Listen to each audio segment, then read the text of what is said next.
ብሔር የለም ማለት ሳይሆን ሁሉንም ብሔር እንደራስ ትወዳለህ ማለት ነው። ሰውነት ይቀድማል። አዎ ሰውነት ይቀድማል። መጀመሪያ ዘረኛ አይደለንም እንጂ ዘር አለን። የአዲስ አበባ ልጅ ስትሆን ዘረኛ አይደለም፣ ዘር አለክ። እኔ አሁን ማለት ነው ሮሚዬ አባቴ ኩኩዩ ነው። ሮሚ ሞ ታውቂያለሽ እንደዚህ አንጀት እየራሰን እየተነካካችሁ ነው። ቀጥሉ። አባቴ ኬንያ ኩኩዩ ነው። አባቴ ኬንያ ኩኩዩ። ለነገሩ ፊትህ እኮ ያስታውቃል። ባትነግረን እናቴ ነች ኦሮሞ። ፊትህ እኮ ያስታውቃል። ኩማ ኬንያዊ እንደሆንክ ፊትህ ያስታውቃል። ሁለት ሀገር አለ። ጥሩ ነው።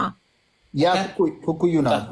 ፊትህ ያስታውቃል እኮ ኩማዬ። ባትነግረንም እኮ ፊትህ ያስታውቃል እኮ ችግር የለም። እኛ አዳምና ሔዋን የተፈጠሩት አዳምና ሔዋን ዘር የላቸውም። ከዛ ወዲህ ግን ከእናትና አባታችን ስንፈጠር የወረስነው ዘር አለ። ግን ቤታ አትስማማ። ኢትዮጵያዊ ነን።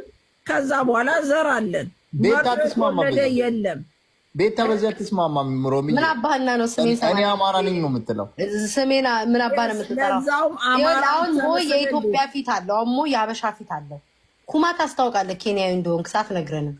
ኖ ኩኩዩ ነው አባቴ። ቀልድ አይደለም እኮ የምሬን ነው እኮ። ፊትህ ያስታውቃል። እኛ መች ቀለድላለን? ፊትህ ያስታውቃል ኬንያዊ እንደሆንክ እንዴ እኮ።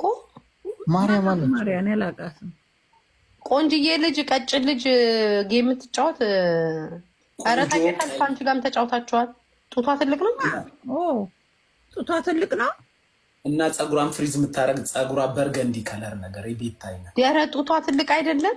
ማነች? አቺ ጡቷ ትልቅ ነው። ቀጫጫውና ጡቷ ትልቅ ነው። ቀይ ናት። ቆንጆ ናት። እርግጥ አገጯ ሾል ያለ ጩጬ ነች። ትንሽ እኮ ነች። አዎ ጩጬ ናት። እንትን ያለችው ቦስ አገጭና ለሞታ 22 ዓመቷ ነው። 23 መሰለኝ ማርያ። አይ እኔና እሷ እኮ እኔና እሷ ጓደኛሞች ነበርን እኮ። አሁን ትንሽ አለመግባባት ተፈጠረ። አወኳት። አሁን በትምህርት ነው የመጣችው ወደዚህ። በትምህርት ነው የመጣችው። አሪዞና ነው ያለች መሰለህ። አሪዞና ነው የት ነው? አዎ ጣሊያናዊ ናት። በጣም ነው እንዴ ኩማዬ ስለሷ ያጠናው። ማስመጥ ያቅታል እንዴ? ጉራጌ የሆነ አሰማመጥኩና እዚህ ከሆነች ልጅ ጋር ማስታወቂያ መስራት ስንጀምር አኮረፈችኝ። ተጣላን።